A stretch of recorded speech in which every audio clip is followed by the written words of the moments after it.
podcast. I am your host, Christine Marie, and I am so incredibly pleased to be here with Danny Kerr today, the founder and visionary of the Breakthrough Academy, probably one of the most impactful tools, communities for people in the trades and home services businesses today. Danny, thank you so much for being here today. I'm so happy to have you. Christine, I love your energy. I'm stoked to get into it today with you. Yeah, it'll be great. Me too, man. Well, we were in the green room. We were talking about all these different things that we could go in multiple different directions. But, you know, we talk a lot here on the show about just different tactics we can be implementing in addition to who do we actually need to be in order to get to that next level, in order to actually live a life that we're proud of and create a legacy that we're proud of. And so before we get to some tactics, I really want to back up to kind of the genesis of your entrepreneurial journey. And who did you need to be? Who were you during the time when you were really building your business from the ground up? And I know that you mentioned a little bit of your backstory. So maybe we start with the backstory and then I'll let you take it away. Sure. Yeah, I stumbled on entrepreneurship when I was 18. I thought I had to go get a job or I had to go to university, and neither for me. Couple years prior to that, I had actually lost my dad to a drug overdose. I was about 14, and I was just on this like warrior path for 4 years of like, I mean, you're in high school, right? It's like you're like, who am I? What am I trying to become in life? I found a lot of kids were worried about getting girlfriends and good grades in school, and I was worried about survival. I was like, I cannot become my dad. And so at 18, I was in university to try and get a degree, but I was also like really questioning whether or not that was actually for me. Like I was taking 3 classes and barely getting through. And I saw this thing that said make 15 grand this summer, college pro painter. Like, okay, I could probably paint for the summer because I need to make some money. And like, no, it's actually running a small franchise. And I was like, you're gonna let me run a business? I'm 18 years old. Like, what are you, nuts? I love that.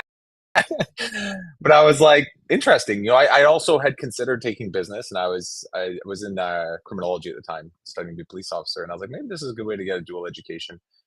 I quickly realized getting involved in that program how much I was meant to be an entrepreneur. And my path to success wasn't to get a job. It wasn't to go be a laborer. It wasn't, you know, to be my dad. It was to go and create my own reality. And no one had ever told me that before. You know, the school doesn't really lead you in an entrepreneurial journey. Maybe you hear about it from others. Some other weirdo did it, especially back then. And so it was for discovering like, oh, I am an entrepreneur. That is my identity. That is kind of like who I'm meant to be. And that for me, like, don't go become your dad. It's like, how do I find success? Like that was my path. And yeah, if you want to know like early stages, it was warrior mode. It was like, I had this motto. I'll talk about what I've learned since then, but I remember 18 years old to probably 23-ish. It was like, I will not outsmart everybody. I'm not the smartest kid in the room here, but I will outwork everybody. And I was 80 hours a week, all in, whatever it takes. I was young. It's fine. And I'm glad I did it, but it was a lot. And I learned I was like a bit of a blunt object, just like hammering away until I win. And that's how I did it. That's how I started that company. And yeah, and for me, it became a bit of an identity, almost to a fault, right? Where I'm like, I am the hardest working dude. I will get me and my team across the line no matter what. And along the way, my wife now, who's actually been with me since I was 16, so she's been with me through almost all of this, was kind of like, hey, you know, just, yeah. So thank God for her. She's just kind of like, if you actually want to do this thing as a career, like be an entrepreneur as a career, like you need to get better at your job. Like, because honestly, you kind of suck. And I was like, what do you mean I suck? Like, I've got a big business. I'm successful. Like, everybody thinks I'm doing well. And she's like, no, but you can't like balance anything. Like, we can't have kids together. Like, this isn't going to work. And so she challenged me pretty hard. And I did. I had to take a deep like look in the mirror and be like, right, like this isn't success because it's all reliant on me all the time. And you know, literally my team used to call it Danny Octane. They're like, man, when I have a bad week and I can't get going, like get that Danny Octane in you. I can get anything done. And I'm like, wow, like all energy flows through me. Wow. This is not sustainable. So anyway, so that's some of the early days. And that's, you know, the mode I was in at the time. And there's lots of learning obviously since then, but that's how I got started in this industry anyway. I love that. Yeah. And I'm curious just to kind of go down this rabbit trail and then I want to come back. There's a lot of folks when we ask young kids these days, what do you want to be? And they say YouTube influencer. And there's this very unrealistic expectation for kids nowadays of how easy it's going to be for them. And I mean, we could, again, there's a million conversations we could have, one particularly being AI and coming in and how jobs are completely going to change. Yeah. In the trades, at least for the time being, it's not being too disrupted by AI, but it has the propensity to be disrupted. All that to say, as you look at the next generation, you were 18 years old and you were given, man, what an incredible opportunity. And so how has that kind of shaped your experience with giving back to much younger folks? I know that you're currently mentoring a lot of business owners, but what about like the people who are where you were, especially without a dad? Yeah. There's a couple things actually. One, so I've got an 11-year-old who wants to be a YouTuber. I'm trying to obviously guide her in the right way and set goals with her and help teach her the value of earning money, which I think most parents at this stage kind of are. But there is something that I used to do that I've actually stopped, but I've always had an interest to go back to, Mhm. given I give myself the space to do it. I used to go to grade 10 classes and I used to go to their career and personal planning class for one day. And I would teach a little course that I made around saving money and getting your first job. And what it was crafted to be was I was how based on part-time work during school and full-time work during the summers that they can all make about $15 to $20,000 before they graduate. So between grade 10 and grade 12. And this is a very rare time where you don't and won't have bills because after grade 12, you're going to probably move out, you're going to get a car, you're going to have like, you're just welcome to the world of expenses. And so this is a small little piece of time that you could go and make 15 to 20 grand. And then I asked them all, I'm like, what would you do with that? Some are want to travel, some want to put a down payment on a house, some want to go to school, some have whatever it is. There's almost nothing that a grade 10 that couldn't be had with 15 20 grand. So I get them thinking about this and then I ask them, I say, how many grade 12s do you know have this kind of money? And they're like, none of them. They're like, most of them are in debt this much.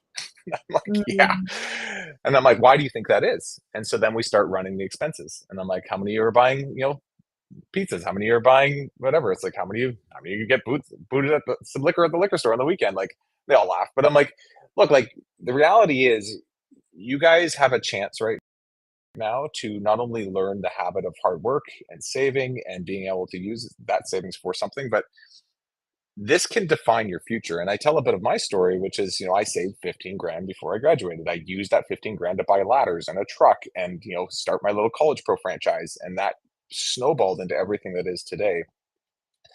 And I don't think I would have had the courage to do that had I not had those savings. And I remember when I was younger, all my friends making fun of me just being super cheap. They're like, "Dan, you have money. Like, why don't you spend it?" And I was like, "I don't know. I'm saving it. I'm saving it for something."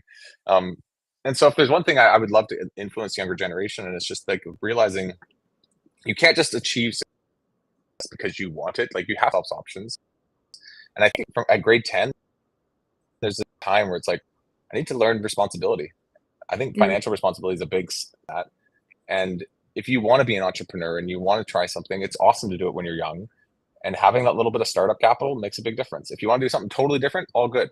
But that's a class I used to teach that I really enjoyed it because I saw not all of them, but there'd be like 3 kids in the class. You could see they're like, oh, I get this, right? Yes. Um, the follow up to that. So yeah, anyways, I can get more into it, but there's a vision there that I want to get back to doing it because that was a lot of fun. I love that. Well, and to be honest, I think when I consider the current education system, at least in the US, it's very flawed. It was created to create factory workers, back in early 1900s. There was so much given and pursued towards how do we train people to do what they're told.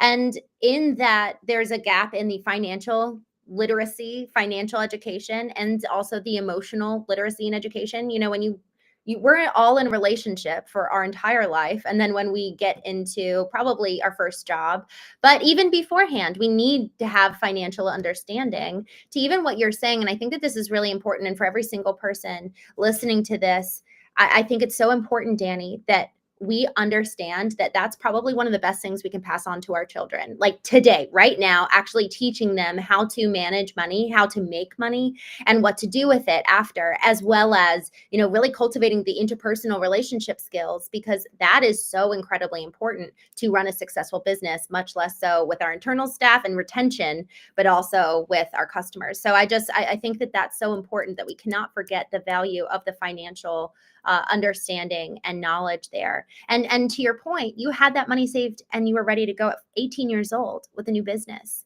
So that is the buffer necessary for them to actually be courageous and act on opportunities that come to them. So I love that. Yeah, I never felt like the world owed me anything. I felt like I had to Mm, go there and create it for myself. And I think that a lot of young people are waiting to just say, okay, well, like I guess I'll see what comes my way. I'm like, well, you kind of got to create your own success, if we're honest. And you should get yes. in that habit when you're young enough to start to build that. And I watch even my kids. I have three girls, but I watch my oldest, and she's very built that way. My youngest is learning a bit.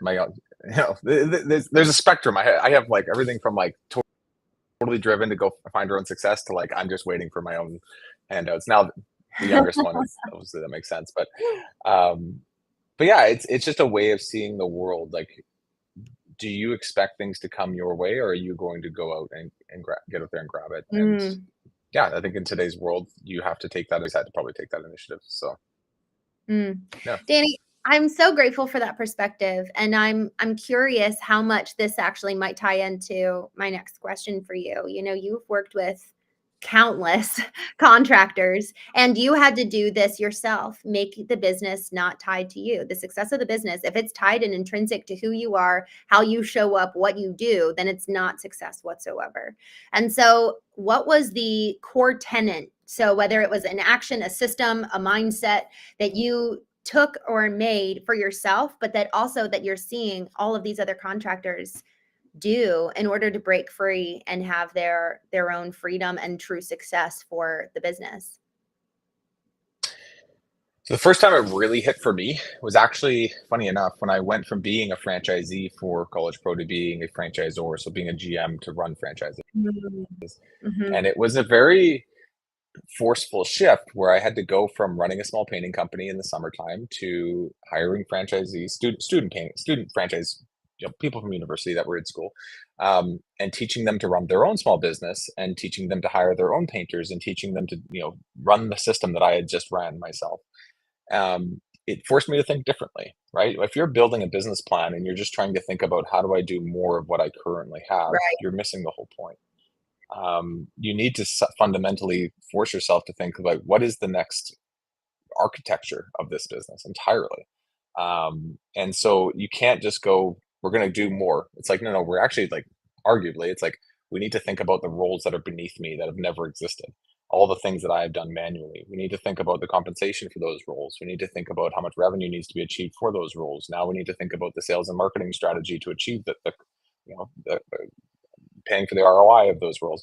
Um, so I remember that because I remember sitting down and being like, oh, I need to go from like 15 painters to 100. That's a very different business. That's a very different problem to solve. And yet in 1 year, I did because there was a system to follow. There was somebody to show me what to do. And I trusted in the process. And I feel like that's a lot of what we do today with contractors, which is, hey, you've got a way of that works for you. And it's often very reliant on you. There is a completely different structure, organizational structure, financial structure that can and should be in place. And if that's done well, this could be a way for you to step back and actually have an asset, not just a job. Um, Yes. and yeah, it requires a different way of thinking. It's not just more of the same.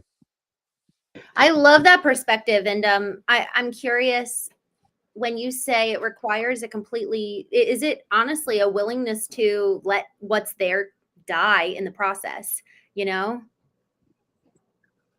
Yeah, and I call it calculated risk because like there is like the all right, we're just going to make change and we're going to if you let it all die, the old stuff, and you don't prove the new stuff, set yourself up Yeah. for failure. So it's like it's not like I wish it was just like a movie where it's like, yeah, I went for it all and it all worked. It's like there's also just like calculated risk, which is let's prove these things one thing at a time. You need to hire a Mm, project manager because you're too heavy in project management yourself.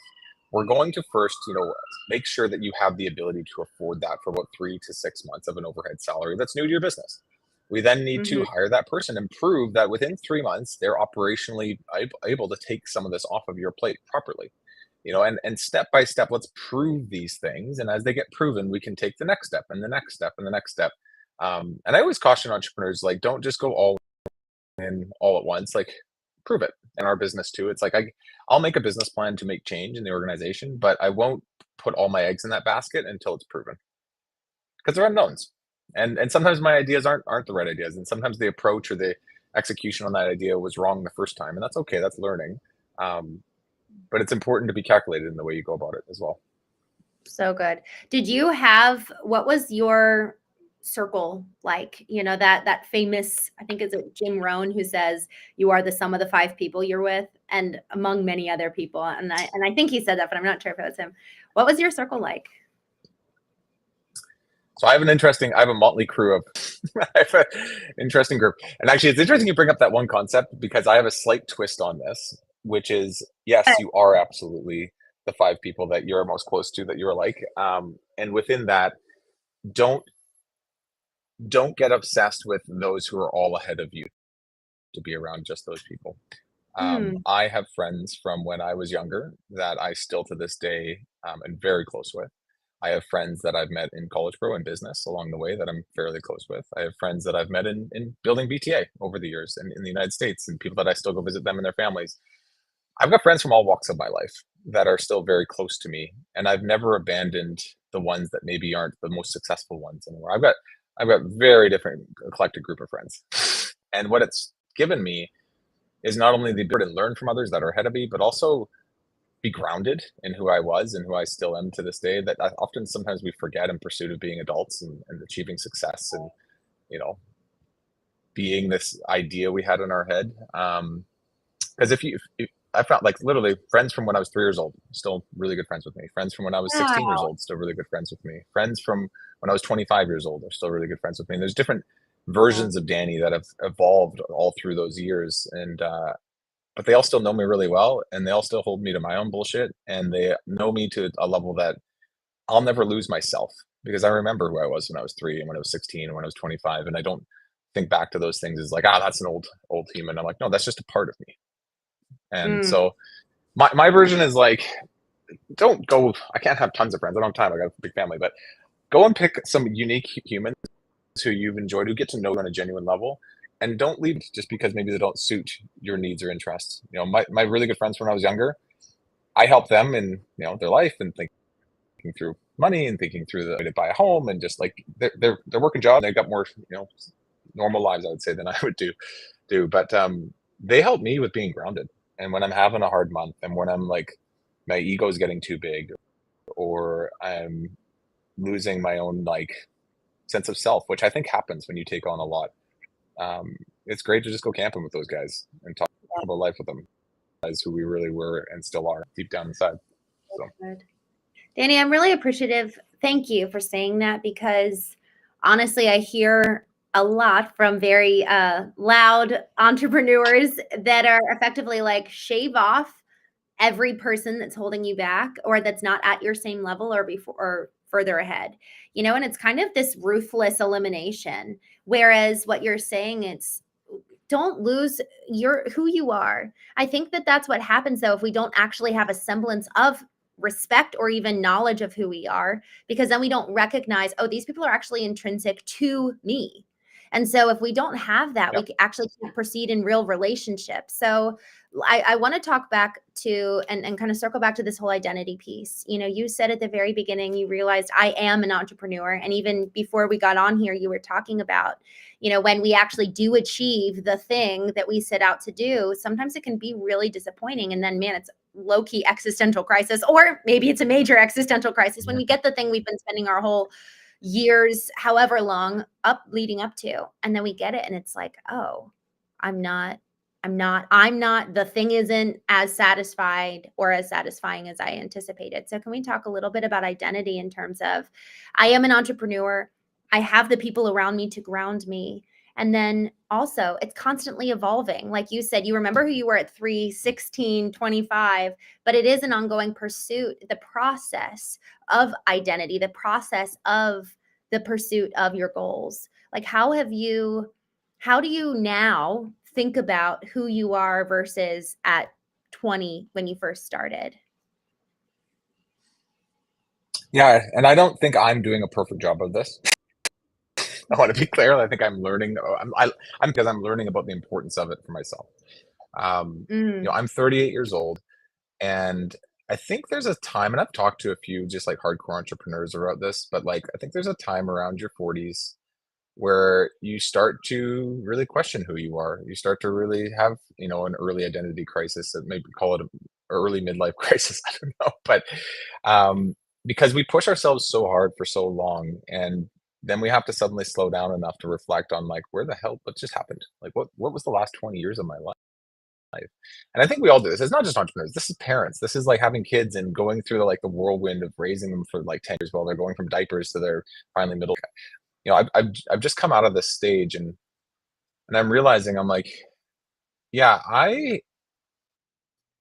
when I'm old, when I'm 65, if I want to be a happy human, I can't just be an entrepreneur. I need mm, the dad. I have to be Danny, the guy who's into jujitsu. I have to be Danny, the guy who loves 4x4ing. There's other things that I'm just interested in that I have to build a bit of an identity in as well. And because I call it like the lowest, easiest path to dopamine, because I found the lowest, easiest path to dopamine being running and setting goals, I overhit that button for too long.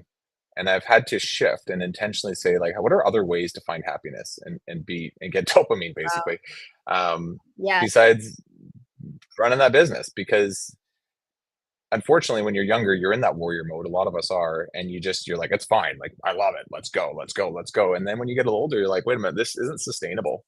Um, I need to find happiness in other areas of my life. My identity can't be completely wrapped up in this because, yeah, it's not me. And when it goes well, it'll inflate my ego. When it goes bad, it'll depress me. And I need to be free to also just be a good, happy human. God didn't put us on this earth to be so tied to our business that it becomes us. I think He gives Mm. us the ability to create, but I don't think our identity should. It makes us better entrepreneurs too if our identity is not completely tied up in it. I think a part of it can be, but not all of it. And I've fallen in that trap myself, and that's something I'm working through. So good. Man, I was thinking about this the other day about how effectively if we're so focused on what we're building, then when we build it, when we have the success, and I say success in air quotes, we arrive and we're like, okay, great, now I'm free. Now I've got no one to share it with because I've actually burned all the bridges along the way. And so with Yeah. the respect and honor for these other, I love that you said dopamine because it is like we get to self-perpetuate our own dopamine hits so long as we live with intention. And that dopamine hit can be curating the weekend that we get to go camping with the bros from childhood, or intentionally go and hanging out. You have 3 daughters. I love that, like major girl dad. My dad has 4, and I'm just like, God bless you. But there's so many opportunities for self-perpetuated dopamine hits that allow for fulfillment along the process. You said that earlier in the green room too, about just enjoying the journey and not having so much tied up in the destination. Yeah, it's literally one of our core values is embrace the journey. Mhm. And that's something that I've always acknowledged and always recognized. I also see that most of us as entrepreneurs don't. We don't do a good enough job of it anyways. And it Yeah. is very interesting recently, like just meeting and talking to people who have now completed that journey, had a big exit, had a big sale. We've seen private equity come into our industry quite a bit over the Yeah. last couple of years. There are those who continued on and found another way to kind of be involved, and they're actually pretty good. And there's Mhm. those who didn't, and to be honest, they're depressed. And it's kind of an interesting thing to see and notice and be aware of, and just be like, right, like we are not meant up. So this has to be sustainable. I can't just go all in all the time with the hope that one day I can finally stop, because when you do stop, you're going to be depressed in a different way. Um, Right.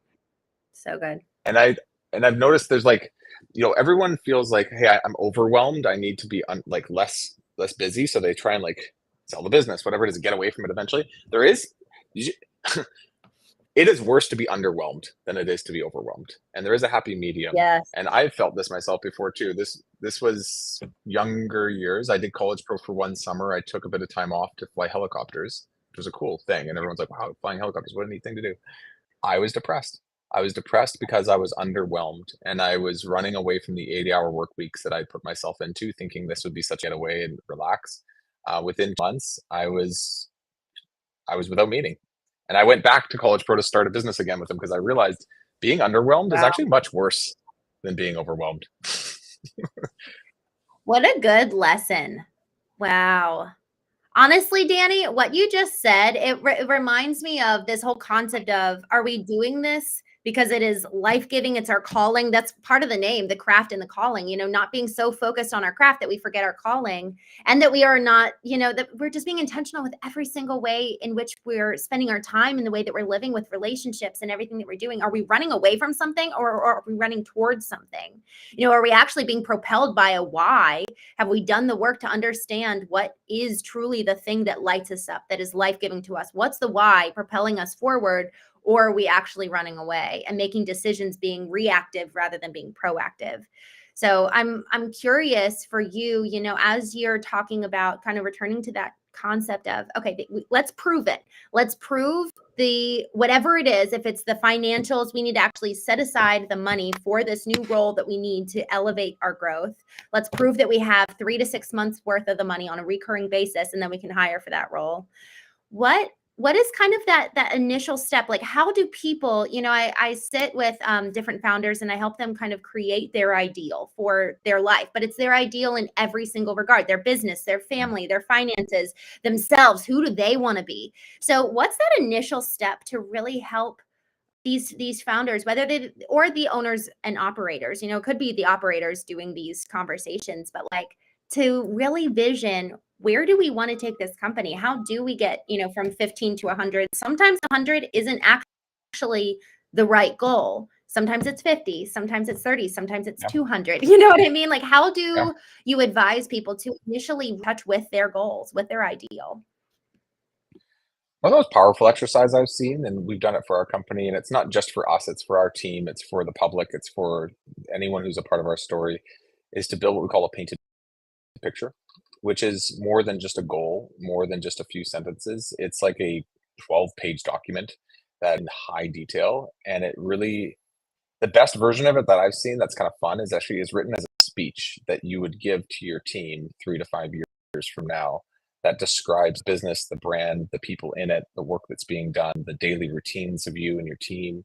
And it tells a story, and it's a daring thing because you're writing a speech that you actually do want to be able to open and read to your team. And we just did this actually a couple of years ago. So we had a 5-year, big, hairy, audacious goal, and we drew up our painted picture and we read it to our team. And it was just interesting noticing, not just for us, but for them, they all got it. And they were like, let's do this. Let's do this together, right? And they're in it for more than just a paycheck. And so for 5 years, we grounded out and built exactly what we wrote. Now, I don't read that thing all the time, but at the end of that 5 years, maybe read it once every year or two, right? End of that 5 years, we read it out to our team, our like year-end kind of dinners, and it was like 95% exactly what we did. And I was like, this Wow. is crazy. um, and yeah, it wasn't just a set of numbers. It was a very highly detailed description of what is today, but we wrote it 5 years ago. Good. So yeah, that would be a powerful vision exercise. Yeah, let's just stay with that. So there's other things that there's like a whole personal side as well. That's I've actually worked with a coach on, and like there's like, what is Danny? Who is Danny? What does he want? But as far as the business goes, the painted picture is probably the most powerful exercise I've seen. So Love it. Painted picture. The more clear we get on the details and the specifics, man, and honestly, not just what is it going to do in terms of execution, but what is it going to be like? What's the feeling we get when we walk through the door? What is the camaraderie among each other? I love that exercise. Danny, I'm so grateful for your time today. Thank you so much for joining us. What is one question I did not ask you that I should have? interesting. I don't know. You've asked me lots of good questions. I think that I think one thing that's been on my mind a lot lately is just you alluded to it earlier, but just like the future and how do we as entrepreneurs, even as human beings, just kind of prepare for what's coming mentally within our organizations. I as an entrepreneur spend probably more than I should time thinking about the future and what's coming and how do we adjust and adapt. And yeah, I don't know if that's a question, but more of a conversation that it sounds like you and a lot of us are considering right now, which is the world is changing. We are on the cusp of the next industrial revolution, and it's likely to be 100 times anything that we've ever seen. And I think anybody fully has like the answer. So I wouldn't say that I know something that you don't know. It's more just it's an interesting thing to think about and to be aware of because I think a lot of us are also just busy putting our heads down doing the day to day and not considering where does this all lead with the way we raise our kids, with the things we train them to be, the way that we adjust our organizations, the way that we think of work and what is work. Um, Probably a much deeper podcast that could be done all on its own, but that's maybe the only thing. We talked a lot about the past and the present, and then there's also the Yes. future. So yeah. Well, maybe we'll do a part two talking about that, Danny. It's so important. It is completely changing. And actually, I just made a note. I want to send you a book that I'm reading right now. So, Danny, thank you so much for your time. How can people work with you and experience the power of Breakthrough Academy so that they can come into freedom themselves? Yeah, if they're a contractor running a contracting business, I think the best thing to probably check out our website. It's btacademy.com, B as in Bravo, T as in Tango, and then academy.com, AMY.com. We also follow us and listen along. We go through basically all things the business of contracting and have lots of awesome guests and solve problems, marketing stuff, and sales stuff, and leadership stuff, and all kinds of things. So that's called the Contractor Revolution. You can find that on all major channels. Yeah, those would be the things. Wonderful. Awesome. Thank you, sir. I hope you have a wonderful day and appreciate your time. Y'all, I will see you on the next episode of the Craft and Calling podcast.